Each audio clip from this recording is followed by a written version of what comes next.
Why do you keep falling for the people who hurt you most? Why does your heart race at the chaos while calm stability feels empty? And if you truly want safe, lasting love, then why does your brain keep leading you back to the fire you swore to avoid? Welcome to Neuro Academy. My name is Marco, and tonight we'll explore the hidden science of attraction, not as freedom of choice, but as ancient wiring. We'll uncover why the brain seeks familiarity even when it wounds, how stress and unpredictability masquerade as passion, and why rejection often fuels more desire than safety ever could. But here's the question at the heart of it all. If your brain confuses pain with love, then how do you ever know what real love is? Because I want this journey to be complete, I've prepared a free, practical guide with a clear summary of tonight's video. You'll find it in the description, like a map you can return to whenever you need it. Stay with me as we step into the hidden science of why you always fall for the wrong person. Picture yourself walking through a crowded cafe on a rainy evening. Windows blur with water, tables hum with voices, but your eyes pause on a stranger because something beyond will has already chosen where to linger. The pull feels like freedom, therefore you call it choice, but it may be the echo of instructions written deep inside you. The brain disguises impulses as decisions. You think, I felt something, therefore I chose, but the sequence often runs backward, because long before awareness arrives, hidden networks have scanned faces, voices, postures, even faint scents. They whisper judgments at lightning speed. Approach, ignore, avoid. Therefore, by the time you decide, the decision has already landed, and you feel like the driver but ride as the passenger. This matters because falling for the wrong person begins in that gap. Choice feels rational, but patterns pick first. Chemistry crowns the winner, therefore logic enters late. Those patterns weren't optimized for happiness because they were tuned for repetition and safety, not growth. Therefore familiarity often overrules fit. Imagine a lock and a key.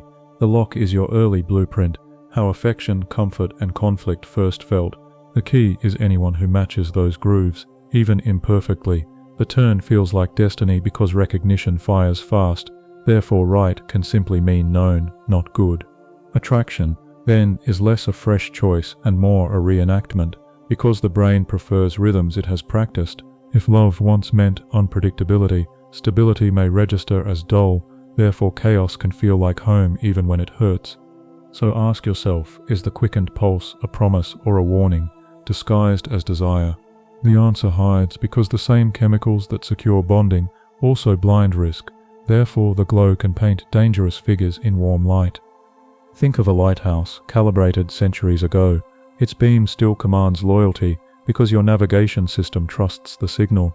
Therefore you can steer faithfully into rocks that no longer exist. Love works like that when old calibrations remain untested. This doesn't kill the magic because knowing the script deepens the story. Wonder shifts to agency. How much is authored by you and how much by biology? The question unsettles but frees. Therefore, seeing the code is the first step to editing it. Your body tells the tale before you can. Pulse rises, breath alters, posture tilts toward them because an orchestra beneath awareness has started playing. Words like spark arrive later. Therefore, explanation follows choreography, not the other way around. Free will feels sovereign, but neuroscience keeps finding pre-written notes. Therefore, I chose them often means they fit what my brain awaited. The tragic irony is clear. What the brain awaits isn't always what nourishes, because it often prioritizes what repeats. Picture a library where shelves are ordered by familiarity, not growth. Your hand reaches the old spine because it knows the feel, therefore you reread heartbreak and call it fate. This is why people say, I knew it was bad for me, but I couldn't stop. The brain rarely speaks in warnings because it speaks in cravings. Therefore once a pattern fires, reason whispers against a storm. Here lies the paradox. You feel most alive while following these instincts, but those instincts can script your hurt. Therefore the goal isn't to silence them, probably impossible, but to see them clearly enough to step aside. Freedom begins not by forcing a new choice, but by noticing how little choice you had. Awareness won't erase desire, because it wasn't written by words. Therefore it offers something smaller and stronger, a pause. In that pause another path can appear. So what pulls the strings under the mask of choice? To find out, we have to look beneath desire, because the mind keeps mistaking familiarity for safety, and that confusion quietly chooses for you. Imagine stepping into a childhood bedroom you haven't seen in years. The wallpaper may be faded, the toys abandoned, the furniture small compared to your grown body, yet when you stand there, a wave of comfort arrives, even if the memories tied to that room were not all joyful. There is something about the familiar that wraps around you, offering a strange kind of safety. Your brain whispers, "I know this place, I know how to exist here." This instinct goes far beyond rooms or objects. It extends into the people you are drawn to, shaping who feels like home. The irony is that familiarity does not always mean goodness. What feels safe may be what is simply known, and what is known is not always what is kind. Deep inside your brain lies a preference for patterns. These patterns were not built randomly, they were carved during your earliest years when you first learned what love looked like, sounded like, and felt like. A parent's touch, a voice raised in comfort or in anger, a household rhythm of closeness or distance. Each of these left traces. Your nervous system recorded them, not as abstract lessons, but as living codes, and those codes became your reference for intimacy. So when you meet someone later in life, your body does not ask, "Is this person healthy for me?" It asks, "Do they fit the blueprint I already know?" The answer is immediate, often silent, and incredibly persuasive. That is why you may feel inexplicably comfortable with someone whose behaviors mirror what you once lived, even if those behaviors were unstable or hurtful. Think of it like a lock that only accepts a certain shape of key. Your lock was forged in your earliest bonds.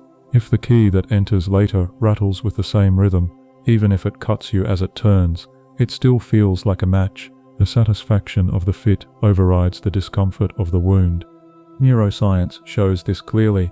Regions of your brain linked to safety and belonging light up not because something is good, but because something is recognizable.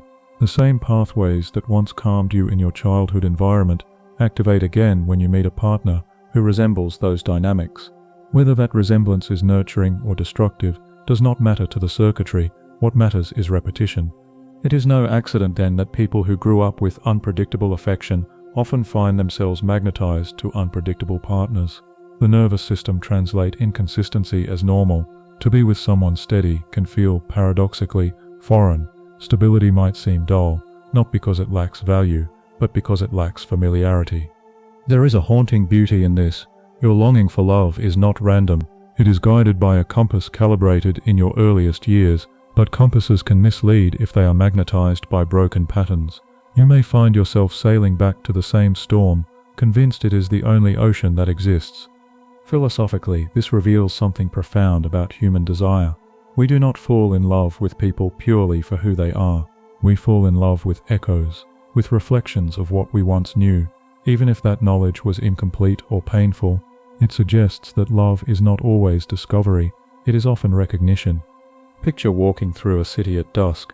You pass hundreds of strangers, faces blurring into the crowd. Suddenly one stands out. You may think it is their smile, their posture, or the glint in their eyes, but underneath it might be something subtler, the way they tilt their head, the tone in their voice, the rhythm of their silence. These micro-signals resonate with the patterns you already carry. You feel as though you have known them forever, but in truth, you have known their echoes forever. This is why breaking harmful cycles of attraction is so difficult. The body does not rebel against the familiar, it embraces it. You may tell yourself, "never again," and yet when faced with someone who repeats the same old patterns, you feel drawn, not because you want pain, but because pain disguised itself as normal long ago. And here is where the reflection deepens. If familiarity is mistaken for safety, how can you ever trust your instincts? The answer is not to abandon instinct, but to question it, to pause when something feels natural, and ask, natural to what? To my growth or to my past? This gentle inquiry is the first tool for transformation. Science suggests that familiarity carries such power because it once ensured survival. For our ancestors, the unknown could mean danger. The known meant a tribe, a shelter, a chance to live. That instinct lingers, even though the world has changed. Today, the familiar may not protect your body. It may only protect an outdated story in your mind. So when you feel the pull of someone new, remember, your attraction might not be a prediction of happiness. It might simply be the resonance of memory that is both the danger and the opportunity. If you can recognize when your body is mistaking repetition for love, you gain the power to choose differently. Yet even as you realize this, another question arises. If familiarity is so persuasive, why does it feel thrilling instead of dull? Why does the brain not only accept these old patterns, but celebrate them with sparks of desire? The answer lies in the chemistry of attraction itself, the hidden cocktail of molecules that makes the familiar feel electric. You walk into a room and before a single word is exchanged, something stirs inside you. A glance, a tone of voice, or the way someone moves through space sends a current across your body. It is not reasoned, not debated, and not under control. What you are experiencing is not just attraction, it is chemistry, in the most literal sense. Your brain is not a passive observer of the world, it is an alchemist, mixing and releasing chemicals that shape your emotions, decisions, and desires.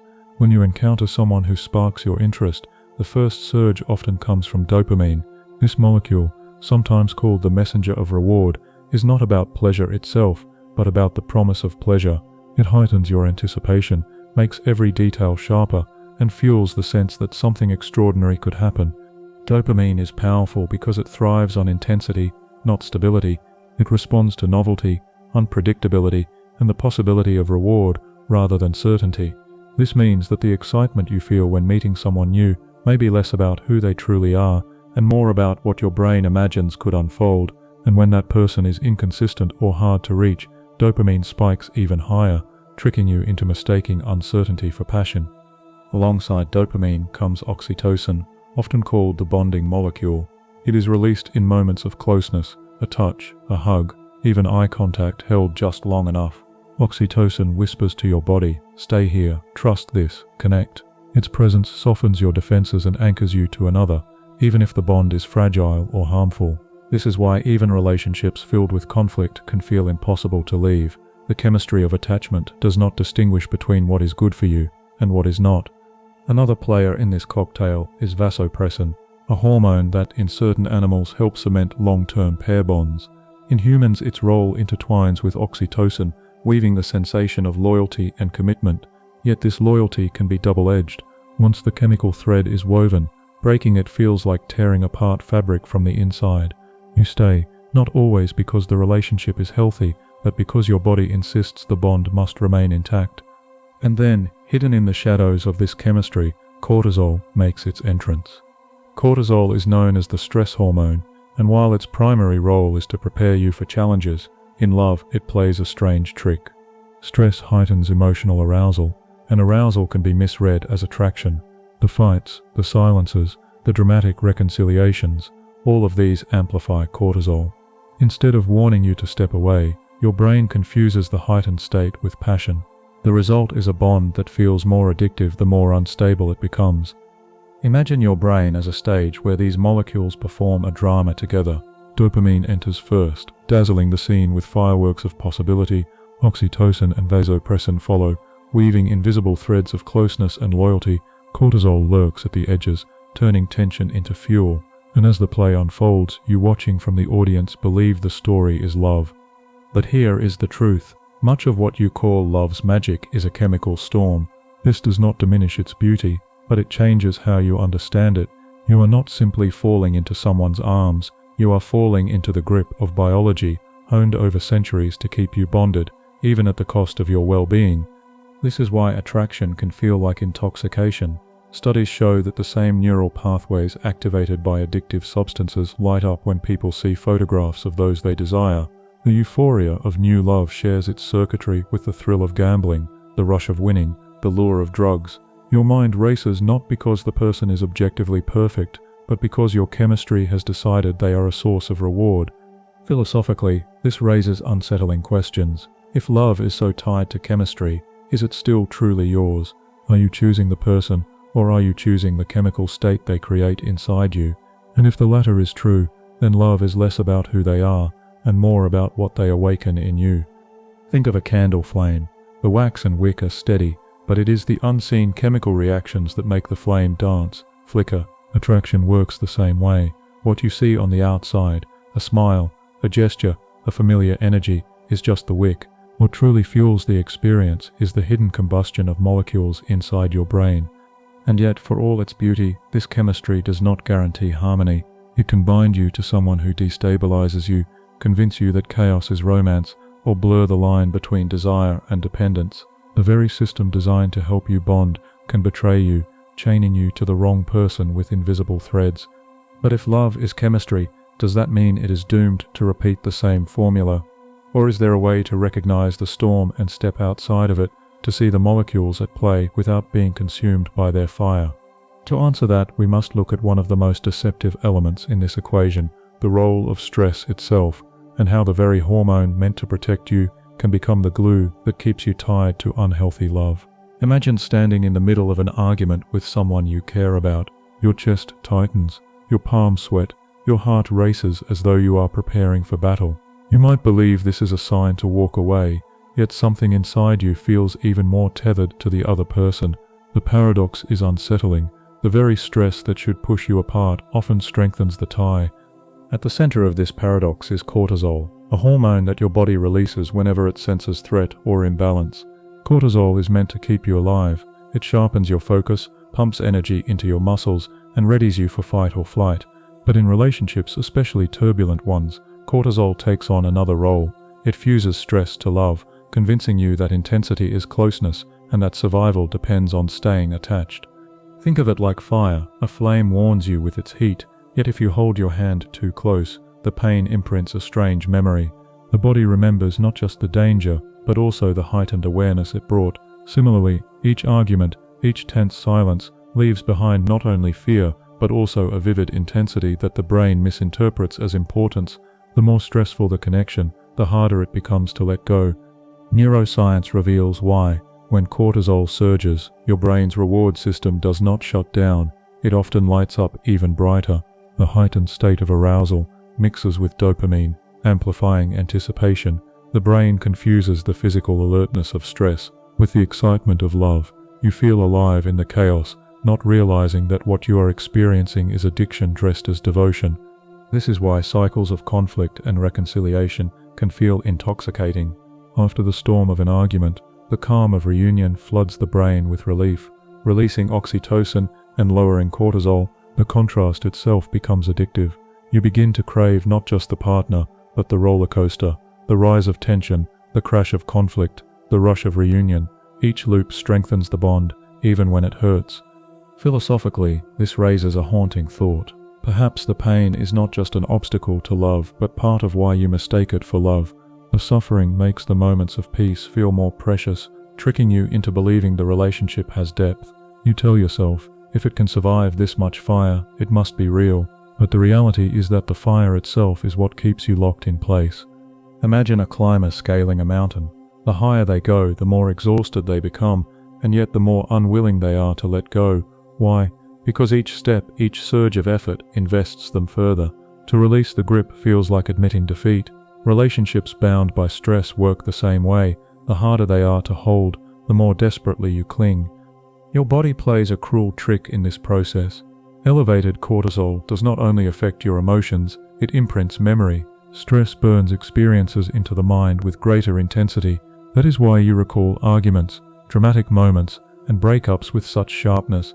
They feel unforgettable, because in a sense they are. Your brain records them with bold strokes, convincing you they mattered more than quiet, stable moments. This is where the cycle becomes most dangerous. The very stress that should warn you away is the same stress that carves the relationship deeper into your nervous system. Pain does not only wound, it imprints, and the imprint calls you back, again and again. But what does this mean for your sense of choice? If your chemistry bonds you through calm and your stress chains you through conflict, how much of your attachment is really yours? You may feel that your devotion is proof of strength, but often it is proof of how well your body learned to tie survival to another person, even when survival no longer depends on them. And here is the reflection. Love that binds through stress is not love that nourishes. It is love that survives through fear of loss. Yet fear can feel as binding as joy, perhaps even stronger. That is why leaving a harmful relationship can feel like tearing away a part of your own body. Your nervous system has confused danger with necessity. Still, awareness creates cracks in the illusion. If you can see that stress is not passion but chemistry misfiring, you begin to loosen the chain.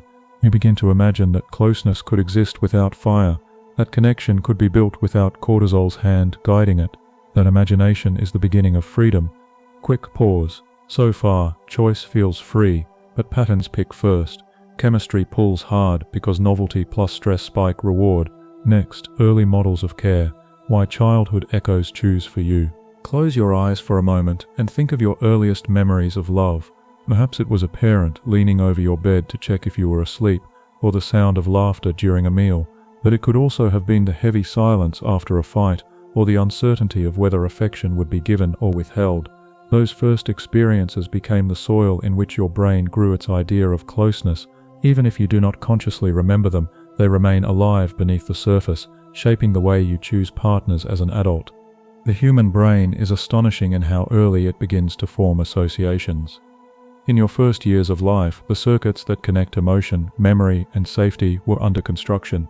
Each time someone responded to your cry, or failed to, the blueprint was adjusted. A hug after fear reinforced the idea that comfort was possible. A withdrawal of affection after you expressed need suggested that love was conditional. These patterns were not simply stored in memory, they became part of the architecture of how you expect love to work. This is where attachment styles emerge. Think of them not as rigid categories, but as emotional rhythms your nervous system learned to play. Some children grew up with consistent care, and their brains internalized the rhythm of safety. When I reach out, someone will be there. These individuals often develop what is called a secure style, able to give and receive love without overwhelming fear. Others, however, learned less steady rhythms. If affection was unpredictable, sometimes warm, sometimes absent, the child's system adapted by becoming hypervigilant. They learned, I must cling tightly, or love will disappear. This anxious rhythm carries into adulthood as the constant fear of abandonment, the desperate checking for signs of reassurance, the hunger for closeness that never feels fully satisfied. Then there are those who learned a different survival melody, avoidance. If early attempts at connection were met with rejection, criticism, or neglect, the nervous system concluded, to protect myself, I must not need too much. These individuals grow into adults who value independence above intimacy, keeping distance even in love. They may feel drawn to connection yet retreat as soon as it feels too close, fearing vulnerability more than loneliness. And of course some people carry mixed rhythms, longing and withdrawal, intertwined, creating a storm of contradictions in their adult relationships. None of these adaptations were wrong. They were intelligent strategies for survival in the environments where they began. But here lies the problem. The brain does not automatically update these strategies when the environment changes. A child who needed to cling to receive love becomes an adult who clings even when it pushes love away. A child who needed to detach to stay safe grows into an adult who detaches even when closeness could heal. Now imagine what happens when two people with these hidden blueprints meet. The anxious individual, craving constant reassurance, may feel magnetized to the avoidant one, who withholds comfort at precisely the moments it is needed most. The rhythm becomes a cycle, pursuit and retreat, hunger and distance. To the anxious partner, the avoidant feels like home, the same home where love was unstable. To the avoidant partner, the anxious one also feels familiar, a mirror of the early overwhelm that made withdrawal necessary.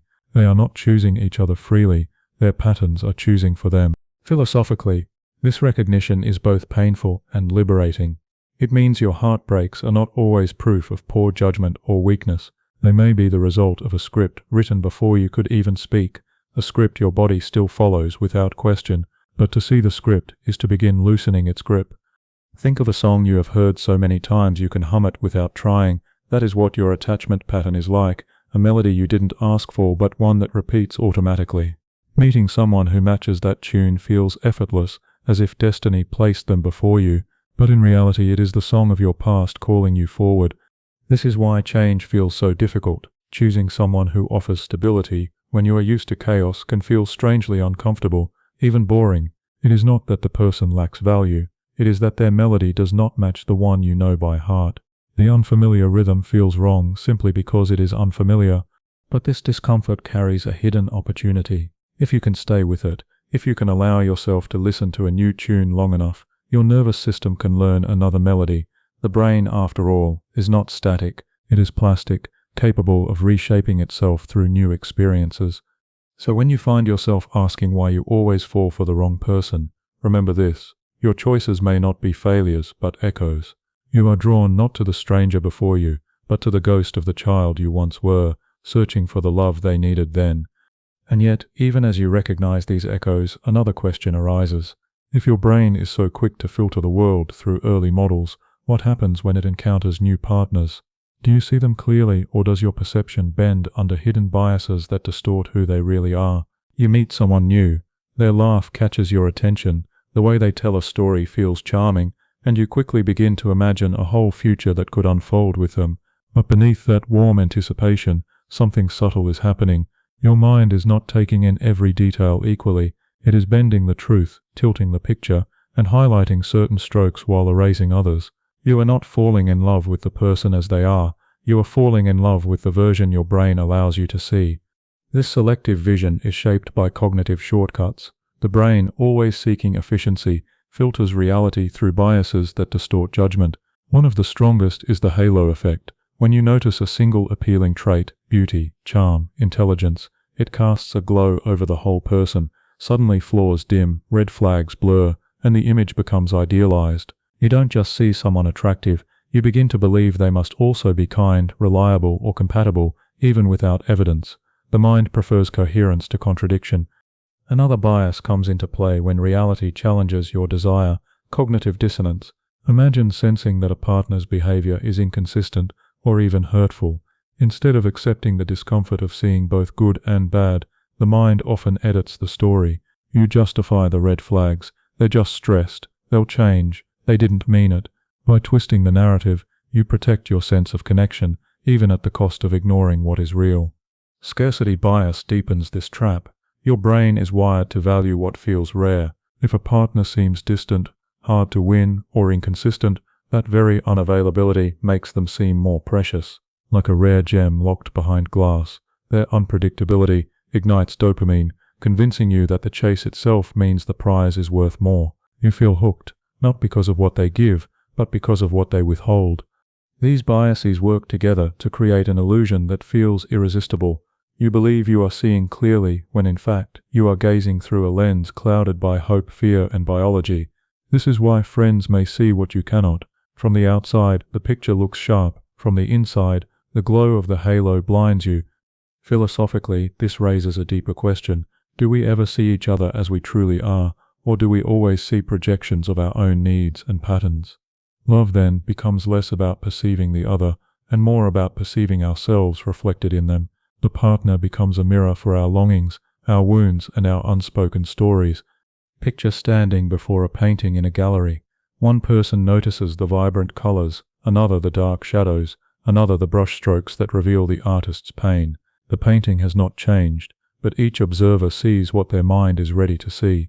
Attraction works the same way. A single person can be interpreted as salvation, danger, or indifference, depending not on who they are, but on who you are. The tragedy is that these biases often lock you into relationships that hurt you. You stay not because the partner is truly giving what you need, but because your brain has edited the evidence. The halo makes you hope, the dissonance makes you justify, and the scarcity makes you crave. And all the while, the cycle deepens, convincing you that the pull you feel is destiny, when in fact it is distortion. But awareness can begin to soften the illusion. If you can recognize the glow of the halo, the tightening grip of justification, the thrill of scarcity, you create a pause. In that pause lies choice, the real kind of choice, not the automatic pull of bias.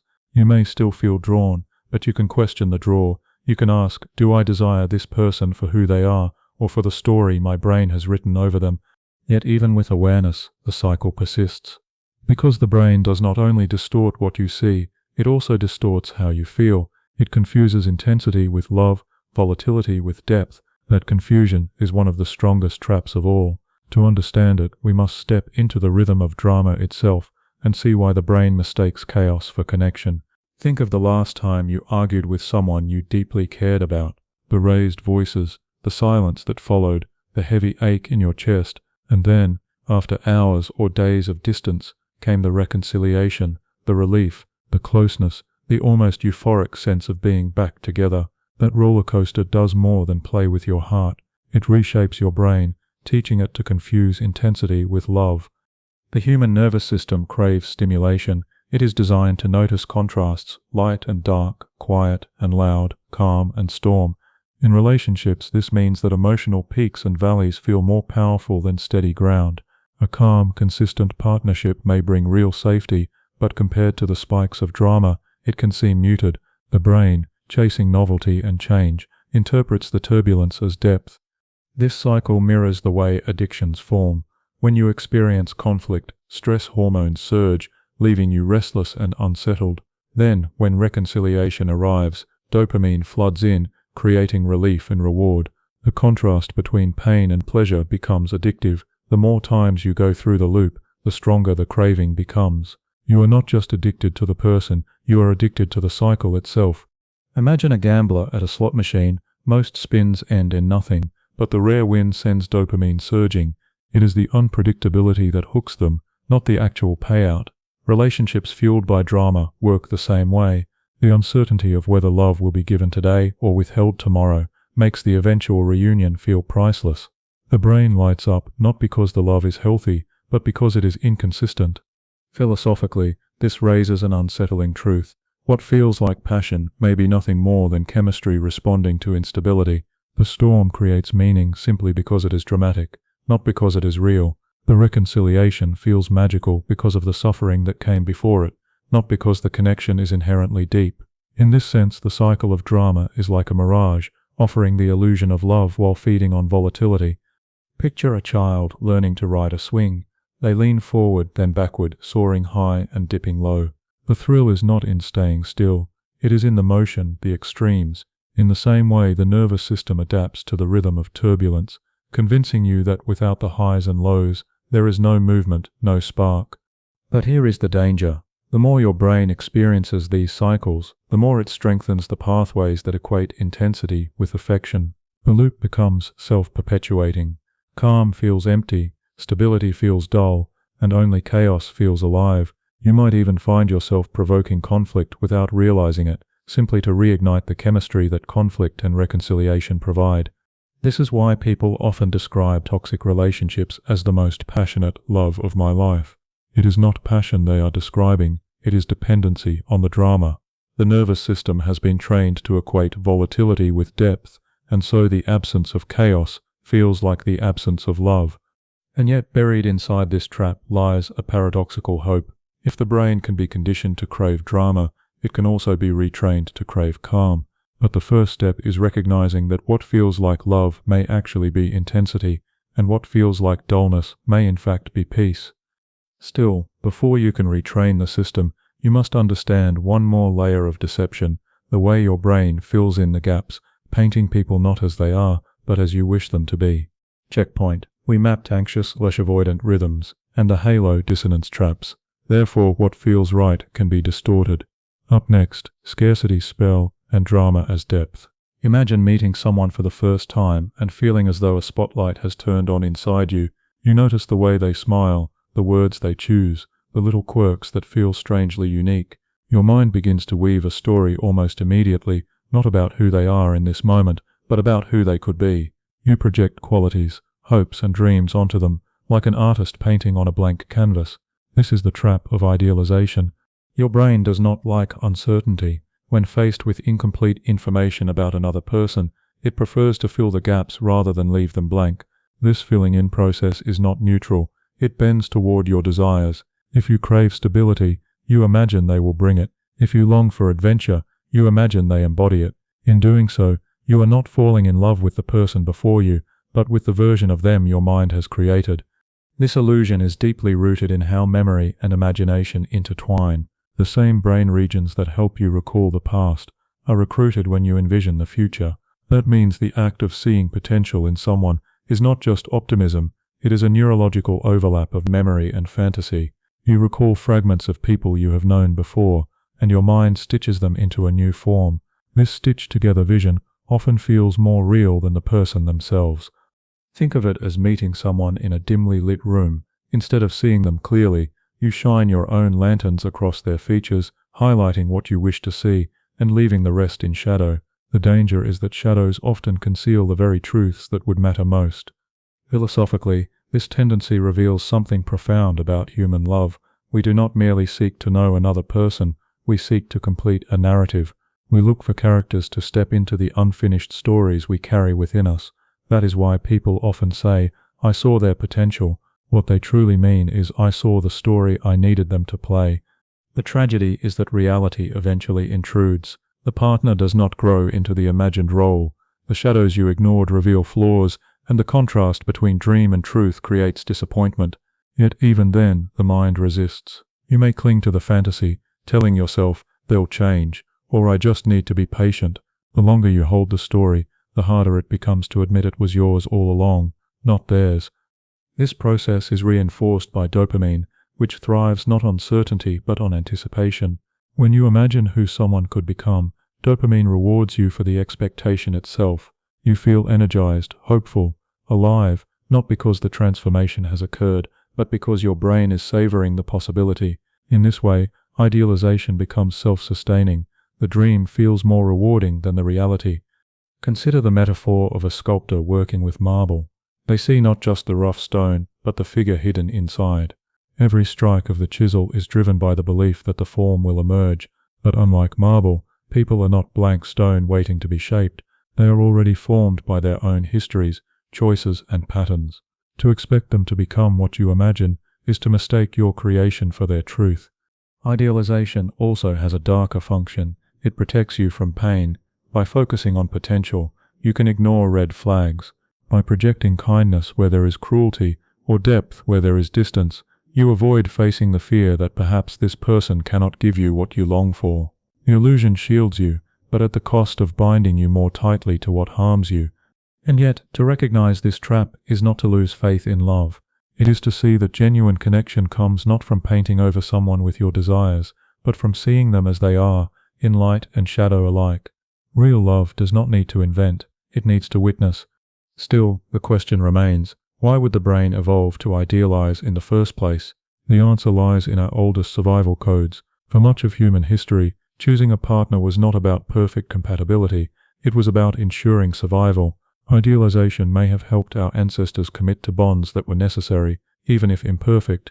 By seeing more in a partner than was truly there, they found the courage to stay. But in today's world, that same mechanism can betray you. What once secured survival now secures heartbreak. You continue to imagine what could be, instead of confronting what is. And while the illusion comforts, it also traps you in patterns that repeat. Which brings us to the deeper layer. If the brain is still guided by ancient survival instincts, how many of our modern choices in love are really aligned with what we need today? To understand that, we must look at the evolutionary roots of attraction itself, the traits once vital for survival, but now often leading us astray. Picture a small fire burning in the middle of a dark forest thousands of years ago. Around it, a group of humans huddles together for warmth and safety. In that world, love was not only about affection, it was about survival. The choice of a partner could mean the difference between life and death, between passing on your genes or vanishing into silence. These ancient conditions left their fingerprints on your brain, shaping what still draws you to others today. Modern life has changed dramatically, but the circuits of attraction remain ancient. When you feel pulled towards someone powerful, unpredictable, or risky, you may believe it is personal taste. In reality, it may be an echo of evolutionary wiring.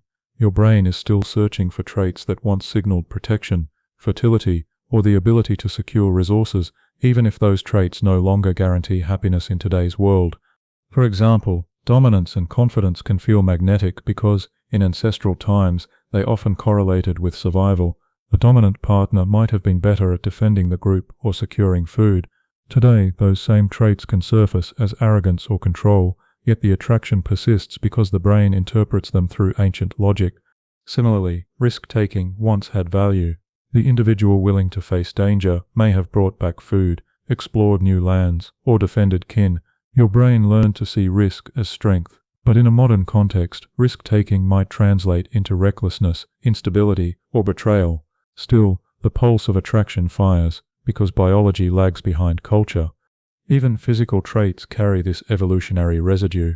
Features linked to health or fertility, clear skin, symmetry, certain body shapes still activate reward centers, even if they have little relevance in a world where medicine, technology, and social structures provide safety. The pull remains strong, not because it predicts a stable relationship, but because the brain is playing by rules written millennia ago.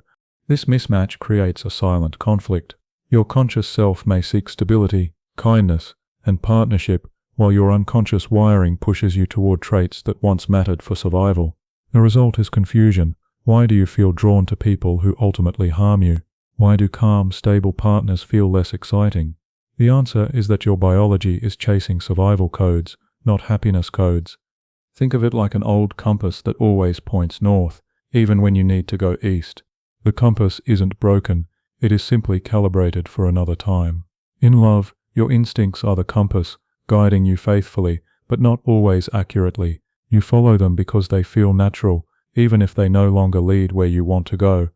Philosophically, this realization forces us to ask, how much of love is truly ours, and how much is the ghost of survival still echoing through us? Perhaps part of the human struggle in relationships comes from trying to live modern lives with ancient software. We long for emotional safety, yet our instincts ignite at signals that once promised protection but now deliver chaos. This tension is why love often feels like contradiction.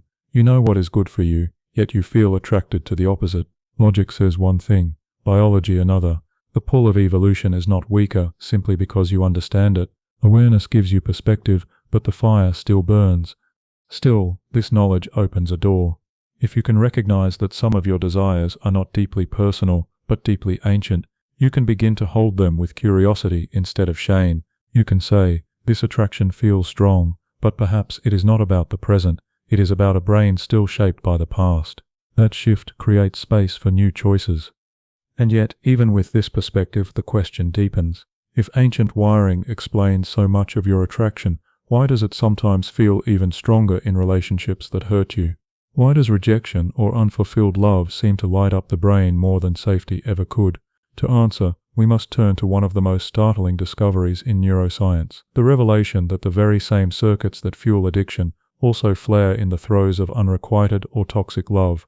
Think about the strange pull of wanting someone who does not fully want you back. The unanswered message, the hesitation in their eyes, the inconsistency of their affection. It should feel discouraging, but instead it often deepens the craving. The paradox is clear. Rejection or distance should push you away, yet it makes you lean in. This is not weakness, it is biology.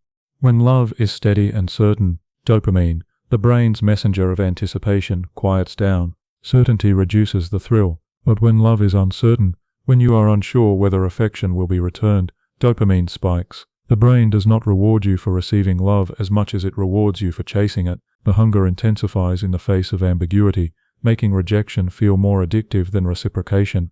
Studies on reward systems show that unpredictable rewards activate the brain far more powerfully than predictable ones. This is why gamblers feel hooked to slot machines, not because they win often, but because they never know when the next win will come.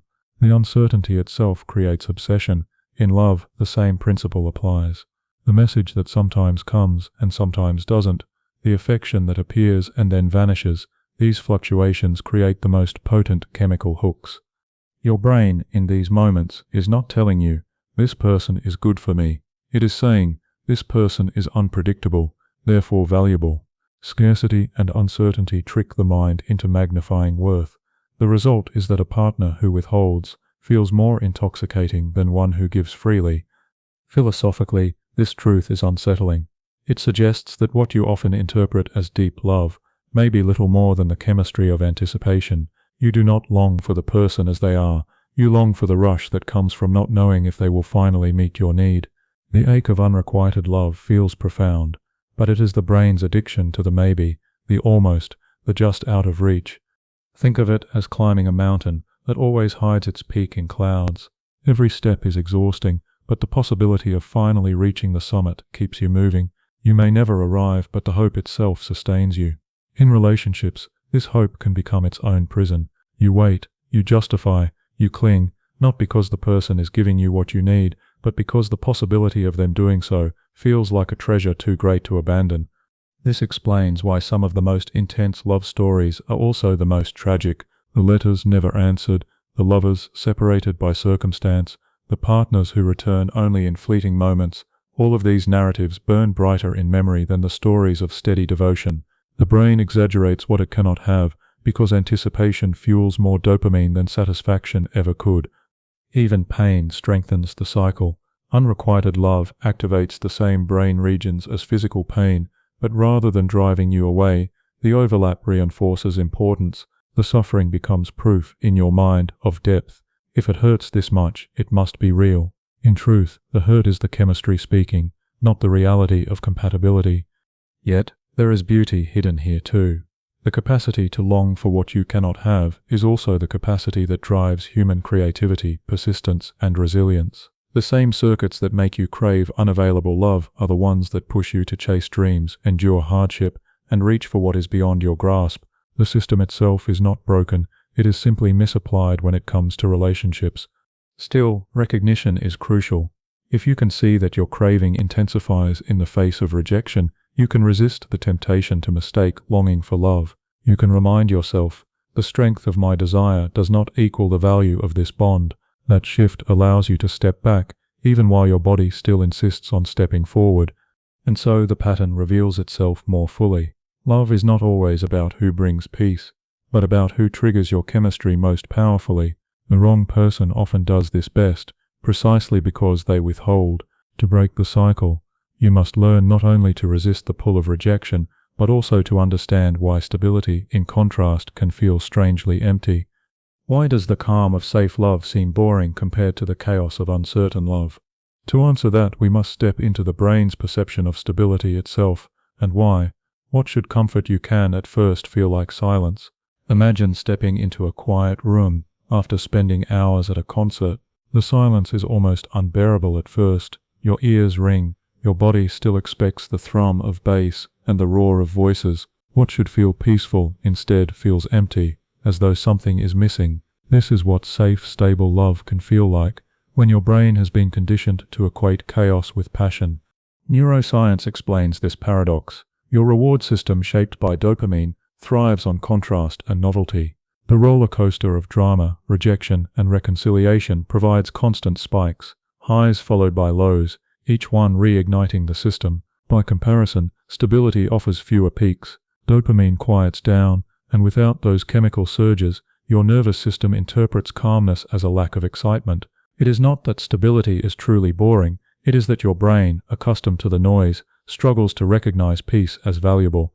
This is why partners who treat you with consistency, kindness, and respect can sometimes feel less magnetic than those who ignite turbulence.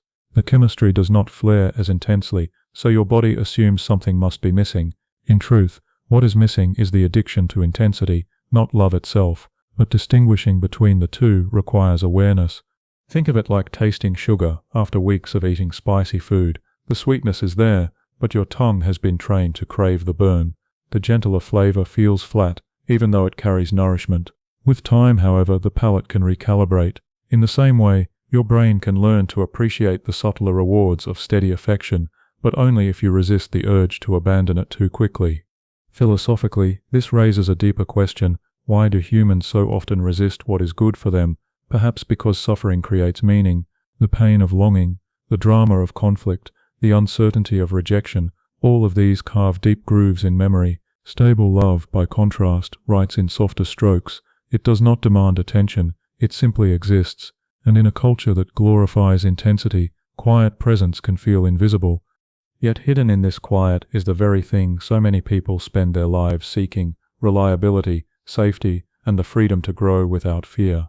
True stability is not the absence of passion, it is the soil in which passion can take root without being destroyed. But to recognize this requires unlearning the false equation of chaos with depth. Consider the metaphor of a lighthouse. From far away, its steady beam may seem monotonous, circling again and again with no variation, but to a sailor lost at sea, that repetition is salvation. The light does not need to change to be profound, its power is in its constancy. Stable love works in the same way. What feels repetitive at first is in reality the very thing that allows you to feel safe enough to rest. The tragedy is that many people abandon stability before they can experience this shift. They leave the partner who offers calm because it feels boring, only to return to the chaos that feels alive. They mistake the absence of drama for the absence of love, and so the cycle repeats. But here lies the possibility of transformation.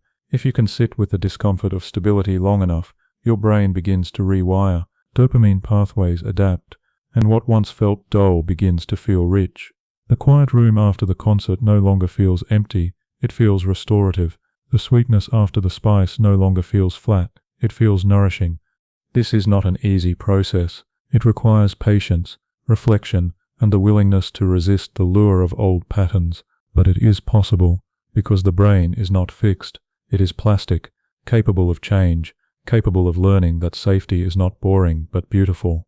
And so, a question opens. If your brain can learn to find peace in stability, can it also unlearn the grip of memory, the old associations that keep drawing you back to what once hurt you? To explore this, we must turn to the mirror of memory itself, and see how your past silently selects your future partners. Close your eyes and imagine walking into a familiar street from your childhood. The houses may look different now, the trees taller, the pavement cracked with time, yet something inside you stirs, the faint echo of laughter, the shadow of old fears, the weight of memories you didn't realize were still alive. This is the power of memory. It does not only record events, it shapes the lens through which you see the present. When it comes to love, memory functions like an invisible mirror. Each time you meet someone new, your brain does not approach them as a blank slate. Instead, it scans for resemblances to what it already knows. It compares tones of voice, expressions, postures, even subtle rhythms of interaction against the library of experiences stored in your past. The moment it finds a match, the familiar spark ignites. You may believe this is chemistry or destiny, but it is often recognition, the brain whispering, "I have seen this before." This is why people often describe falling in love with someone who feels like home. What they are really describing is the sensation of memory resurfacing. The person mirrors qualities, patterns, or dynamics etched into the nervous system long ago.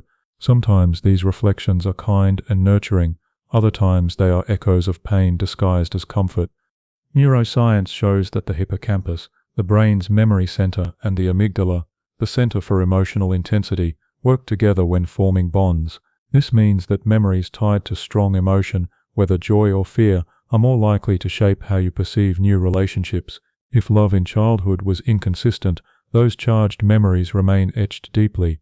Later, when someone replicates that inconsistency, the brain lights up with recognition. It feels powerful not because it is right, but because it is familiar. Think of memory as a scriptwriter. Every relationship you enter is filtered through the drafts written before. If those drafts were filled with scenes of uncertainty, longing, or instability, the script of adult love repeats the same plot. You do not choose it consciously, the brain simply gravitates toward the narrative it already understands. Philosophically, this truth carries both sorrow and liberation. It is sorrowful because it means you may have been reenacting pain for years, mistaking repetition for romance, but it is liberating because once you see the script, you can begin to rewrite it. Awareness is the first edit, the first chance to tell a different story. Imagine holding a photograph from the past. At first glance, the image feels fixed, untouchable. Yet the longer you look, the more you realize the photograph is not the memory itself. It is only a version of it, shaped by light, angle, and context. Your memories of love are the same. They feel absolute, but they are interpretations, subject to revision. When you remember differently, you begin to perceive differently, and therefore to choose differently. But memory does not only influence attraction through echoes of the past, it also reinforces relationships through repetition in the present. Each conflict, each reconciliation, each dramatic moment is stored and recalled, adding weight to the bond. The more emotionally charged the memory, the more likely it is to dominate your decisions. This is why you often remember the arguments more vividly than the quiet nights of peace. Pain imprints itself more strongly than calm, and so pain feels more significant. Here lies the challenge. If your brain is wired to prioritize intense memories, and if your past is filled with instability, then your present choices are tilted toward repetition. You are pulled not by what is truly valuable, but by what is most deeply engraved. Yet the brain also carries a gift, plasticity. Each new experience, especially when repeated, has the power to reshape memory itself. When you engage in safe, consistent relationships, the nervous system gradually records those too. The more often you experience calm, the more natural it becomes. The photograph begins to change, the script begins to shift. And so, when you ask why you keep falling for the wrong person, the answer often lies in the mirror of memory. You are not failing, you are replaying. The mind prefers the known, even if it harms, but the moment you see the mirror, you can step beyond it. Still, another question remains. If memory binds you to the past, what tools exist to break free? Can the brain, addicted to repetition, actually learn new patterns of desire? To explore this, we must look at how awareness and deliberate practice can begin to break the cycle, how the act of spotting your own wiring at play becomes the key to transformation. Where are we now? You've seen idealization paint fantasies and ancient survival codes misfire today, therefore attraction knee fit. Next, novelty, pain as pleasure, and why rejection hooks harder. Imagine standing before a mirror, but instead of showing your reflection, it reveals the partners you have chosen across the years. Different faces, different voices, yet the patterns shine through. The same rhythm of closeness and distance, the same pull toward intensity, the same ache of repetition. In that moment you may ask, why do I always end up here? The truth is not that you are doomed, but that your brain is running on a program. To break the pattern, you must first see it clearly. Awareness is not passive, it is an act of interruption. Each time you pause to notice a familiar dynamic unfolding, you weaken the automatic loop. The cycle survives in secrecy, it begins to dissolve in the light of recognition. This is where reflection becomes a tool. When you meet someone and feel the spark, ask, does this energy feel alive because it is healthy, or because it resembles the chaos I already know? At first, the answers will not come easily. The brain resists such questioning, because it wants to follow the path of least resistance, the path of memory. But every moment of curiosity creates a crack in the script. Breaking the pattern also means accepting discomfort. Safe love may feel boring at first, precisely because your nervous system has been tuned to expect turbulence. In these moments, your task is not to chase excitement, but to sit with stillness, to let your brain learn that peace is not emptiness, but nourishment. Just as a palate can adjust from craving spice to appreciating subtle sweetness, your emotional system can adjust from craving chaos to valuing stability.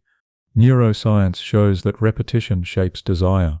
If you repeatedly engage in healthy dynamics, clear communication, consistency, kindness, your brain begins to associate these with safety and reward. Slowly the familiar melody changes. What once felt flat begins to feel full. What once felt boring begins to feel beautiful. The work is not to erase attraction to the wrong person overnight, but to teach your nervous system new patterns of recognition. Philosophically, this process resembles rewriting a myth. Each of us carries an inner narrative about what love must be, dramatic, elusive, intoxicating. But myths are not permanent, they evolve. When you step back and question whether your story truly serves you, you open space to imagine a new ending. In doing so, you become both the character and the author, living the story while also shaping its arc. Breaking the pattern also involves confronting the illusions that sustain it. The halo effect, cognitive dissonance, scarcity bias. These mental shortcuts thrive when unexamined. To notice them is to strip away their power. When you catch yourself justifying behavior that wounds you, you can pause and ask, am I defending this person, or am I defending my attachment to the story I've built about them? This act of questioning does not make the attraction vanish, but it transforms the attraction into something you can observe rather than obey. You shift from being inside the river to standing at its bank watching its current. The water still rushes, but you are no longer swept away. Still, breaking the pattern is not only about avoidance, it is about creating. You must deliberately seek experiences that contradict the old script, friendships that feel steady, partners who show up consistently, even practices of self-care that reinforce the idea that calm is valuable. Each small choice rewires the system, building new grooves where once only chaos lived. Think of it like walking a forest path. For years, you have followed the same trail, beaten down by countless steps. To create a new path, the first walk feels awkward, the grass high, the way uncertain, but the more you walk it, the clearer it becomes. In time, the old trail begins to fade, and the new one feels like home. This is the essence of breaking the cycle, not sudden transformation, but steady reorientation. The recognition that your brain will try to lure you back, that attraction will still whisper, that memories will still echo, and yet you have the choice to walk differently. And so a question arises. If repetition wires the wrong patterns so deeply, how can you deliberately create new ones? What tools does neuroscience offer for retraining desire, for building reward pathways that anchor you not to chaos, but to calm? Picture yourself holding a small flame in the palm of your hand. At first it flickers wildly, unpredictable and dangerous, but with time and gentle care, it steadies into a candlelight, warm, enduring, and calm. This is what retraining dopamine feels like, transforming the spark that once chased chaos into a steady glow that sustains peace. Dopamine has often been called the molecule of pleasure, but that is not quite true. Its real power lies in anticipation. It is the signal that says something good is about to happen. Keep going, keep seeking. In relationships, this makes it both beautiful and dangerous. When love is stable and predictable, dopamine quiets, and you may feel a lack of excitement. But when love is uncertain or dramatic, dopamine surges, convincing you the bond is deeper. The trap is clear. You end up mistaking intensity for intimacy, volatility for passion. To break free, you must teach your brain that consistency too can be rewarding. This does not happen overnight. Just as a musician must practice scales until their fingers learn new habits, your nervous system must practice calm until it feels natural. Each moment of choosing stability over chaos, each time you lean into kindness instead of drama, you are rewriting dopamine's code. One way this happens is through repetition of small joys. When you allow yourself to savor quiet rituals, sharing a meal, walking together, moments of laughter not sparked by conflict, your brain begins to release dopamine for these too. Over time, the system recalibrates. The fire once reserved for drama starts to glow for gentleness. Think of it like shifting from extreme sports to meditation. At first, stillness feels unbearable because the body is used to adrenaline, but with practice, the stillness reveals its own depth. The same can be true for love. Stability reveals pleasures you could not perceive while addicted to turbulence. Philosophically, this is a radical shift. It means that passion is not inherently tied to chaos. Passion can be cultivated in calm, in repetition, in the slow weaving of trust. What society often portrays as boring love may in fact be the deepest love, because it allows you to thrive rather than merely survive. The work is not to extinguish desire, but to redirect it, to let dopamine dance for peace as much as it once danced for pain. Retraining dopamine also involves breaking the association between absence and craving. In unhealthy patterns, you may feel most alive when waiting for a text, longing for reconciliation, or chasing attention. The brain links scarcity to value. To undo this, you must practice rewarding presence instead of absence. Celebrate the partner who shows up consistently. Notice the comfort in knowing where you stand. The more you pair dopamine with presence, the less you crave the drama of absence. Imagine planting a garden. At first, weeds may dominate, fast-growing, demanding, invasive. But if you keep watering the flowers, eventually they take root, spreading beauty across the soil. Dopamine works the same way. If you keep feeding it with chaos, chaos flourishes. But if you feed it with peace, peace begins to bloom. Still, retraining dopamine requires patience. The brain does not easily abandon old pathways. There will be moments when the old cravings return, when chaos still feels more enticing than calm. These moments are not failure, they are simply echoes of the past. Each time you resist, you carve the new path deeper. Each time you stay, you strengthen the new association. Slowly, stability becomes not just tolerable, but desirable.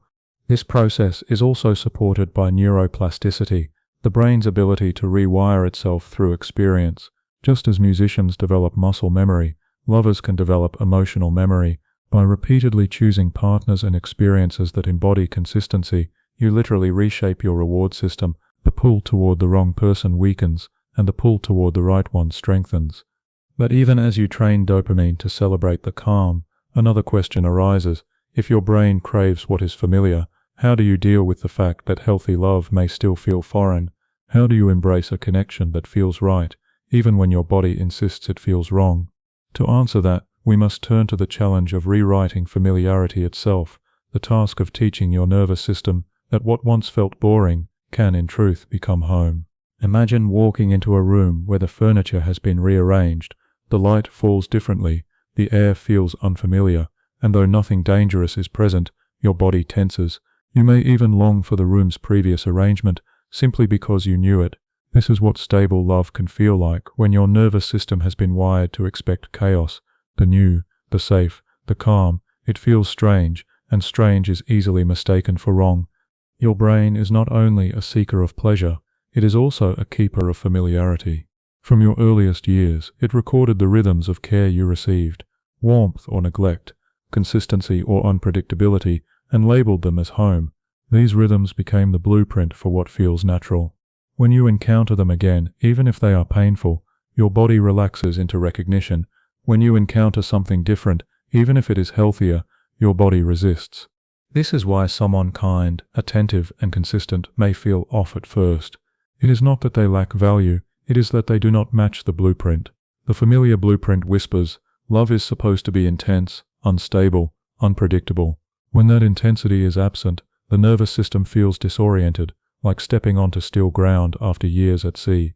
Stability feels alien, and alien feels unsafe.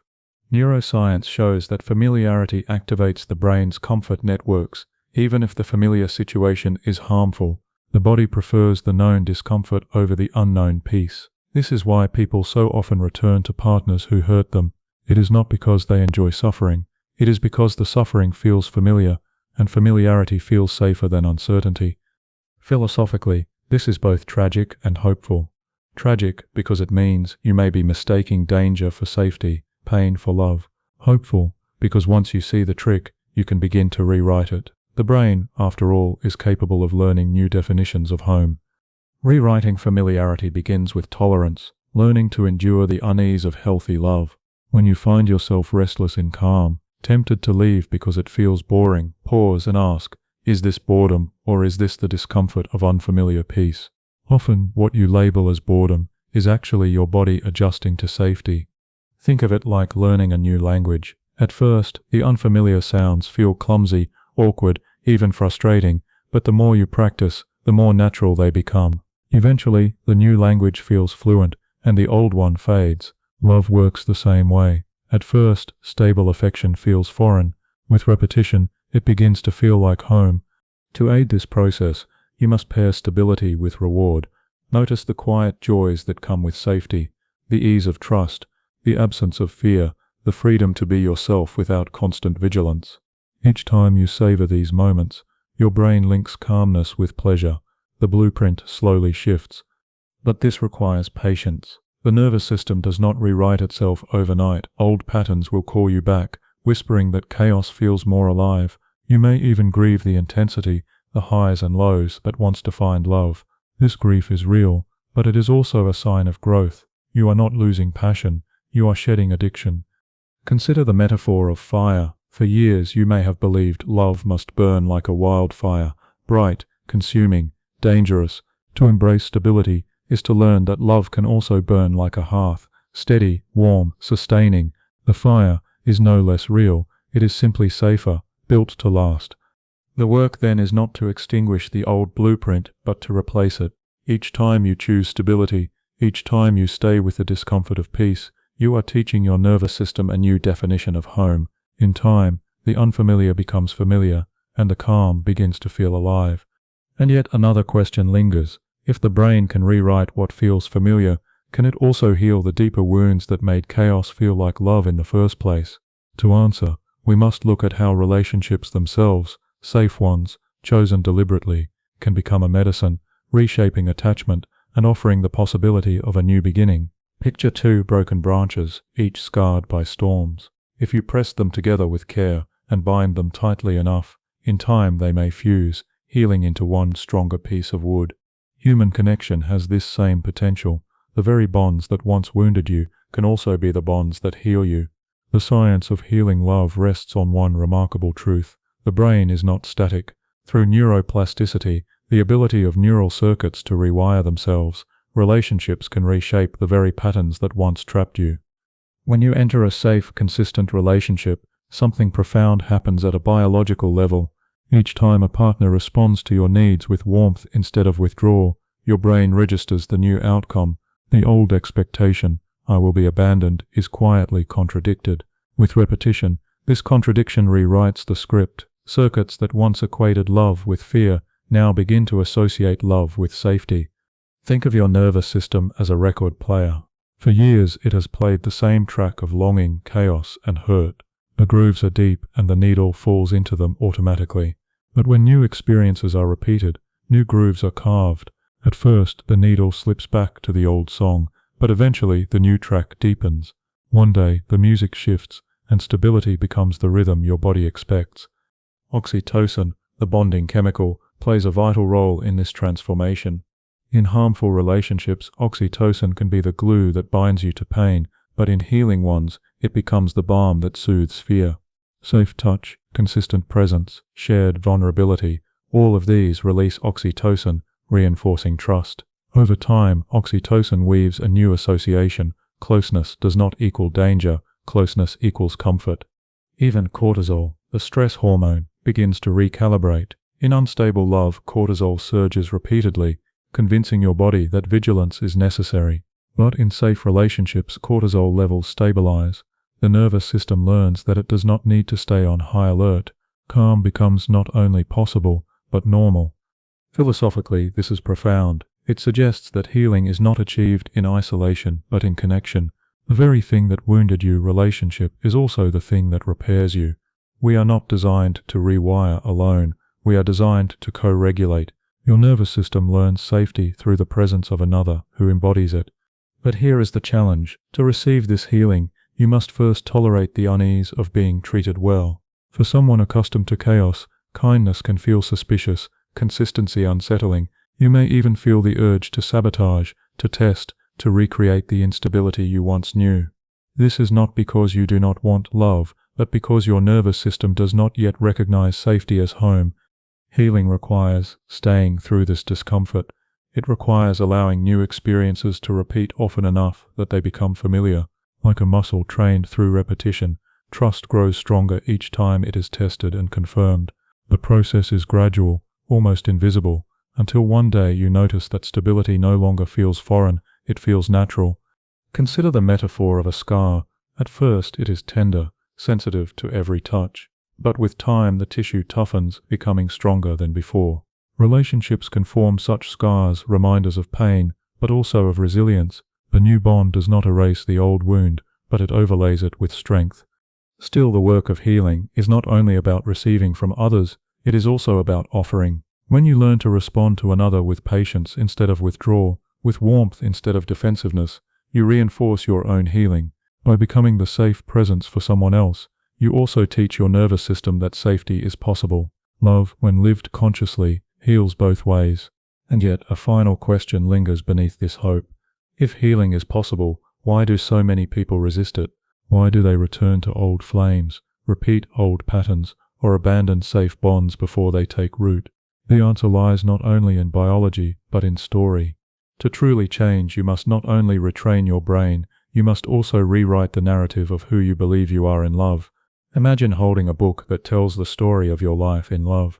The first chapters are filled with longing, mistakes, and repeated patterns. Each time you turn a page, the plot seems to echo the last, different names, different faces, but the same cycle unfolding again. After a while, you may begin to believe the story is fixed, that you are destined to keep reading the same chapter forever. This belief is one of the heaviest burdens in love, the weight of self-blame. When relationships fail or cause pain, it is common to whisper to yourself, "I chose wrong again. I must be broken. I am the problem." These thoughts dig deep because they align with the shame carried from earlier wounds. If love repeatedly ends in suffering, the mind often concludes that the fault must lie within. But neuroscience offers a gentler perspective.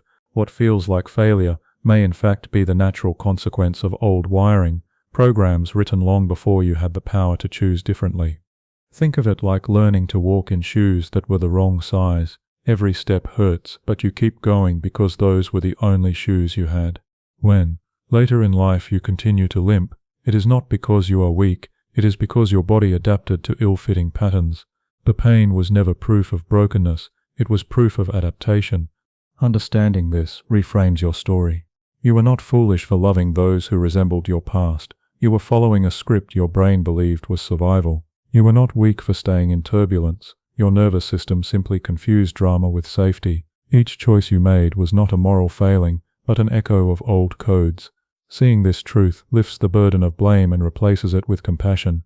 Philosophically, this shift is transformative. It moves the narrative from "I am doomed" to "I was programmed, and I can be reprogrammed."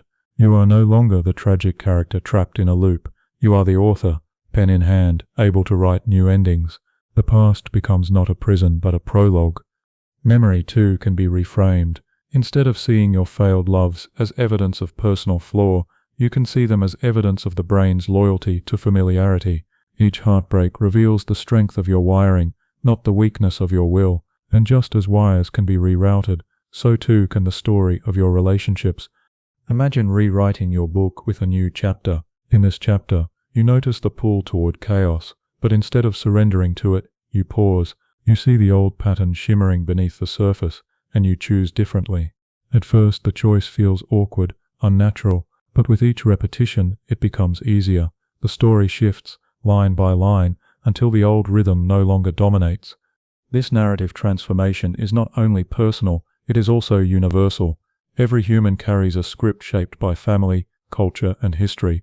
To rewrite your story is to engage in one of the deepest human acts, reclaiming agency from forces that once dictated your path. It is an act of quiet rebellion, a declaration that the past may explain you, but it does not define you.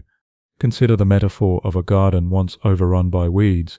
For years the weeds spread unchecked until they seemed to be the garden itself. But with patient care, new plants are sown, and slowly the landscape changes.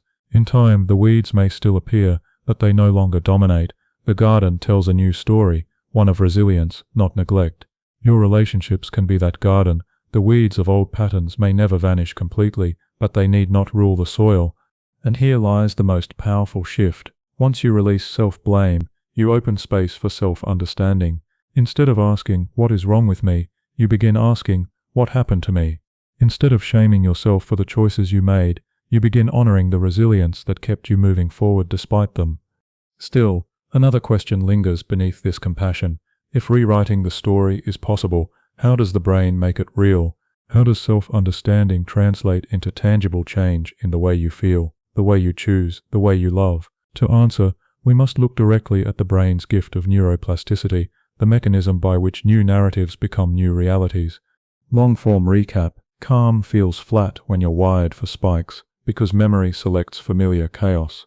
Final stretch. Break the pattern, retrain dopamine, rewrite familiarity, heal bonds, and craft a new narrative. Imagine a forest after a wildfire. At first it seems lifeless, charred trees, silent ground, ashes where green once grew. Yet if you look closely, small shoots begin to push through the soil. Over time, new life takes root, weaving a landscape that is different, yet alive again. This is how your brain works after heartbreak. What feels like devastation is also the beginning of rewiring. For decades, scientists believed the adult brain was fixed, like stone.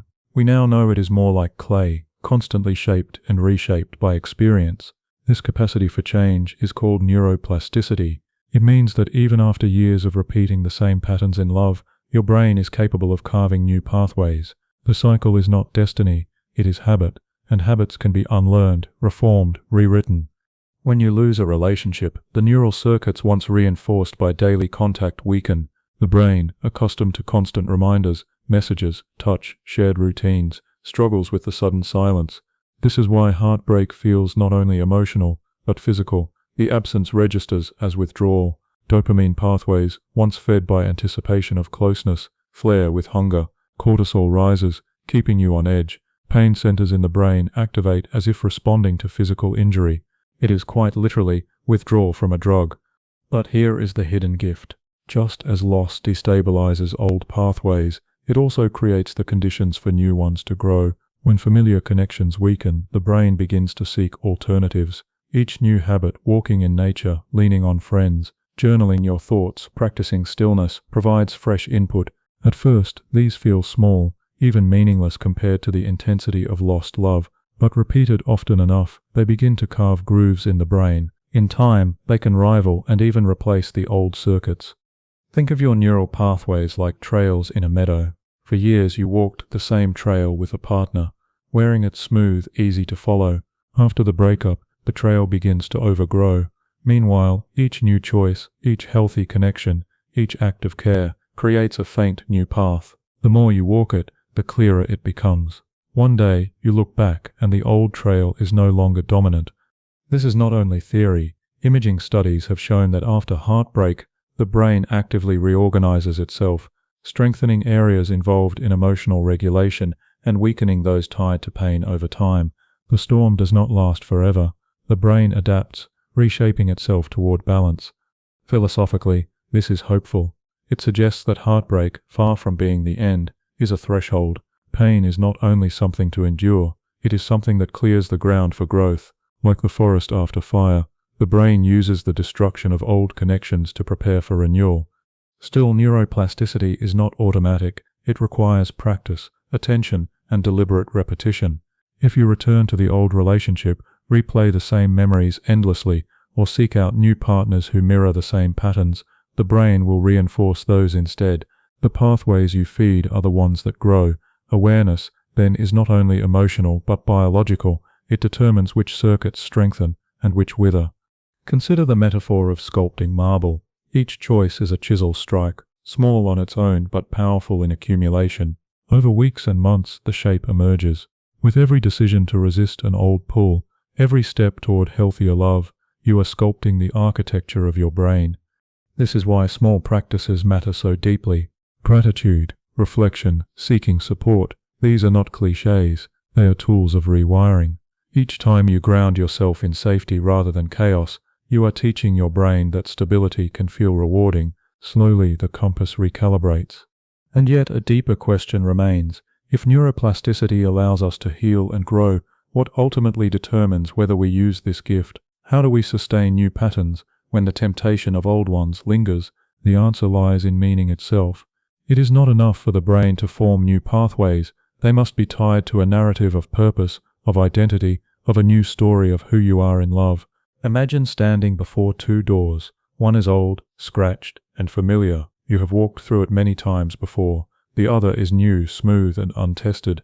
Your hand almost automatically reaches for the old handle, not because it leads anywhere good, but because your body remembers its weight, its sound, the way it opens. This is how the brain works with love. It is drawn back to what is familiar, even if it hurts. To truly change, you must not only avoid the old door, you must make the new one compelling enough to reach for instead. This is the essence of building new reward circuits. The brain does not abandon patterns simply because you want to. It abandons them when something else feels more rewarding. Dopamine, the messenger of desire, must be retrained to release not only in the chase of chaos, but in the presence of calm. To do this, you must teach yourself to savor stability, to find pleasure in what once felt dull.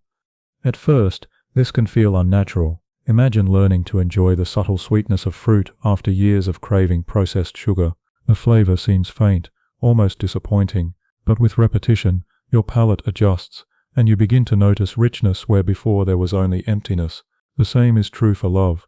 With time and attention, the nervous system learns to celebrate gentle gestures, quiet consistency, and the security of being seen. Practically, this means slowing down to notice small moments of safety, the text that arrives when promised, the steady tone in a conversation, the absence of anxiety when you part ways, knowing they will return. Each time you notice and appreciate these moments, dopamine releases, reinforcing the bond. In this way, you carve new grooves of pleasure into your brain, grooves that anchor you to healthy love. Philosophically, this process challenges the idea that passion must come from chaos. It asks you to believe that depth can grow not only in storms, but also in gardens. A flower blooming slowly is no less miraculous than a firework exploding suddenly. One dazzles for a moment, the other sustains beauty for seasons. Healthy love may not light up your nervous system with immediate intensity, but it nourishes you in ways that last. Building new circuits also involves actively choosing environments and people who reinforce them.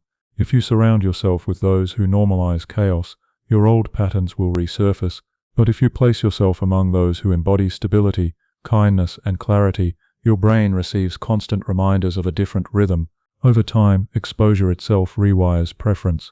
What once felt foreign begins to feel like home. Still, this process is not only about partners, it is also about your relationship with yourself. Each act of self-respect, each boundary honored, each choice to walk away from what drains you, reinforces a circuit of value. The brain learns, I deserve consistency, I deserve peace, and as this belief strengthens, you find it harder to accept what contradicts it. The old door begins to lose its appeal. Consider the metaphor of a musician. At first they may be drawn to dramatic, dissonant music because it excites them, but with practice and patience, they learn to appreciate harmony, the subtler interplay of notes that creates depth. Your heart is the same. It can learn to hear beauty in stability if you give it time to listen. And yet, building new circuits is not only about individual effort, it is also about rewriting the story of familiarity itself, because even as new patterns emerge, the body may still cling to the old, mistaking them for safety. To truly change, you must teach your nervous system that safety can feel like home, even if it once felt strange. So the question arises, how do you not only build new reward circuits, but also make them feel natural? How do you transform what was once foreign into what feels like belonging? To answer, we must turn to the final stage of this journey, the rewriting of familiarity, the deep reshaping of what your brain calls love. Imagine entering a home for the first time, empty and unfamiliar. At first, every corner feels foreign, every shadow uncertain, but as you move through it, notice the warmth of sunlight on the floor, the quiet rhythm of the space, the way the air feels steady and safe. Slowly, you begin to feel at ease. This is what rewriting familiarity in love feels like, teaching your nervous system to accept safety as home. Your brain has spent years equating intensity with significance, unpredictability with passion. Early experiences of love or attachment wired the system to recognize chaos as familiarity. What feels stable and calm may initially trigger unease because it does not match the patterns deeply ingrained in your nervous system. The work of transformation lies in persistence, giving your body repeated experiences of safety until the unfamiliar becomes familiar. This process begins with attention. Notice the small, consistent gestures in relationships, someone keeping their word, showing empathy, offering presence without demand. These details are often overshadowed by past patterns, yet they carry profound lessons for the nervous system. Each recognition is a seed, teaching your brain that love does not need volatility to be meaningful. Think of it as a gentle retraining of perception. The brain loves patterns, and repetition builds expectation. By repeatedly exposing yourself to calm and consistency, you create new neural pathways that associate stability with reward. Over time, what once felt boring begins to feel reassuring, energizing, and even magnetic. The familiar thrill of chaos loses its grip as new circuits claim prominence.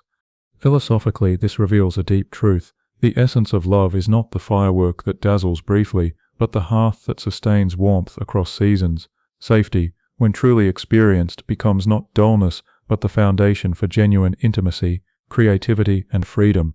You are learning that love is not measured by intensity alone, but by the space it allows you to grow.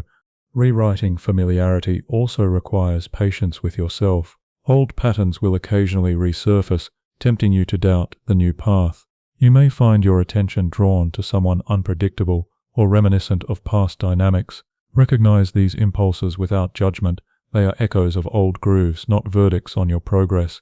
Each time you return to stability, instead of chasing the pull of chaos, you reinforce the new rhythm, carving it deeper into the nervous system. Consider the metaphor of training a river to follow a new course. At first, the old channel carries most of the water, but with repeated guidance, small adjustments, and consistent pressure, the water begins to flow differently, gradually reshaping the landscape. Your nervous system works in a similar way. Repetition, awareness, and patience gradually redefine what feels familiar, safe, and rewarding. In practice, this may look like choosing partners who are present, predictable, and emotionally available. It may mean setting boundaries that protect your stability. It may involve celebrating moments of calm and ease, allowing yourself to savor connection that is free from drama. Every intentional act strengthens the new circuits, teaching your brain that love can exist without constant turbulence. The beauty of this work is subtle but profound. Over time, the pull toward chaos diminishes, not because desire has vanished, but because desire has learned a new language. You no longer need intensity to feel alive. The steady rhythm of trust, presence, and consistency becomes its own source of fulfillment. And yet, even as familiarity rewrites itself, the final piece of the puzzle emerges, understanding that your nervous system, your past patterns, and your chemistry do not define you, they guide you. When you integrate this awareness, you are no longer trapped by repetition. you can enter new relationships not as a passive passenger of old scripts, but as an active participant in a story you choose to write. In this way, the journey of love transforms. It is no longer a battlefield of impulses and instincts, but a landscape where desire, safety, and awareness coexist. You have the power to choose differently, to feel differently, and to love in a way that honors both your history and your growth. Imagine sitting quietly, reflecting on every heartbreak, every choice that brought pain, every partner who mirrored the patterns of your past. At first, it may feel like a gallery of failures, each image whispering that you were powerless, careless, or flawed. Yet as you look closer, a subtle truth emerges. These experiences were not verdicts on your worth. They were data, information your brain recorded about patterns, attachment, and desire.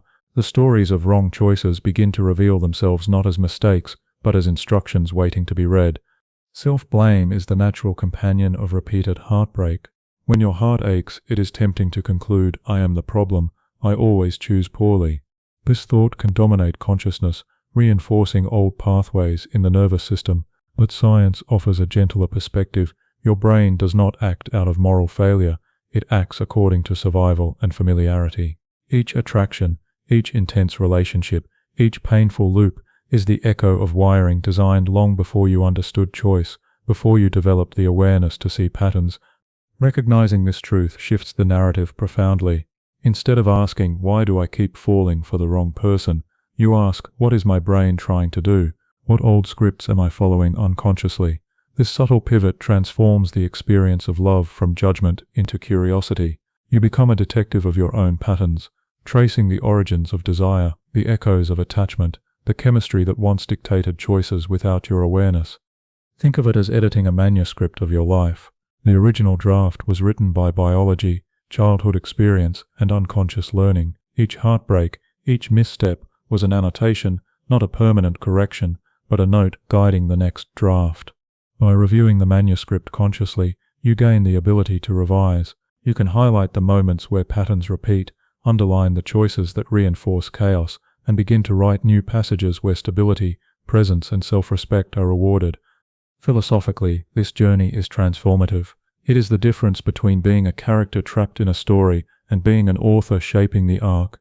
When you recognize that attraction, desire, and attachment are influenced by past experience, you stop seeing yourself as helpless. You see yourself as informed. You stop punishing yourself for the pull of old patterns and begin guiding your choices toward healthier outcomes. The brain reinforces learning through experience. As you notice patterns, make different choices, and celebrate moments of calm connection, you physically rewire your neural pathways. The pull of familiar chaos weakens, and the pull towards stable, nourishing love strengthens. You are not merely learning a lesson, you are reprogramming the very mechanisms that once drove you toward repetition. Consider the metaphor of a river. For years, it carved a path through rough terrain, bouncing off rocks, widening in turbulence, following the path of least resistance. But with deliberate redirection, with care and consistency, the river can be guided to flow along gentler valleys, smoothing its course, creating fertile banks. Your desires, once guided by old instincts and chaotic attraction, can similarly be redirected toward pathways that nourish and sustain you. This transformation is not instant. Old patterns will continue to surface, tempting you back to what feels familiar.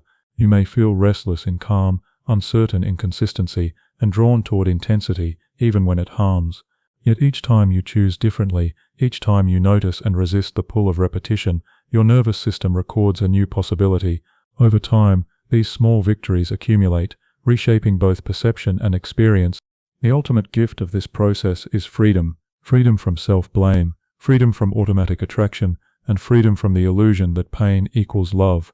You learn that desire can coexist with judgment, that attachment can exist without chaos, and that your nervous system is capable of new patterns that honor both your history and your future. As you integrate this awareness, your story shifts. You no longer define yourself by old choices. You define yourself by your capacity to notice, reflect, and choose differently. The wrong person no longer has the power to dictate your experience. Instead, you become an active participant in the creation of love, selecting patterns that align with growth, stability, and self-respect. And so, the question that once haunted you, "Why do I always fall for the wrong person?" begins to dissolve. The answer is no longer a sentence of blame, but a pathway of understanding. It is not that your heart is broken or weak, it is that your brain was following old maps. Now with awareness and patience, you can draw new maps, exploring landscapes of love you once thought impossible. Imagine lying in a quiet room, the world softened by evening light, your thoughts slowing as the day drifts away. You have traveled through the landscape of your own heart, revisited patterns of attraction, traced the echoes of childhood, and seen the chemistry that guided you without consent. Now, in the calm that follows insight, you can finally breathe, noticing that awareness itself brings a kind of rest. All the twists and turns, the pulls toward chaos, the highs of unrequited desire, they have a rhythm, a logic, and a reason. Your nervous system learned them, and it repeated them faithfully. But recognizing this does not weaken you, it liberates you. Understanding your wiring, your dopamine patterns, your attachment echoes, and your memories allows you to step back from the automatic pull of the past. You can observe without being swept away. Think of it like watching a river flow from the bank. You see its curves, its turbulence, its occasional calm. You understand where it moves fast and where it slows. And while the water continues to run, you are no longer carried helplessly by the current. You are now aware of its path and can choose where to step, how to cross, how to navigate it safely.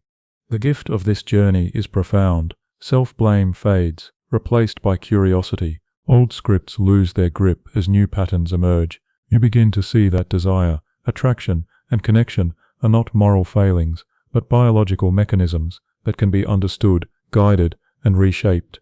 The wrong choices you once mourned are reframed as data, informing the next, wiser chapters. Philosophically, this is the heart of freedom in love. To love well is not to eliminate desire, risk, or intensity. It is to recognize which impulses serve you, which patterns echo the past, and which align with the person you are becoming.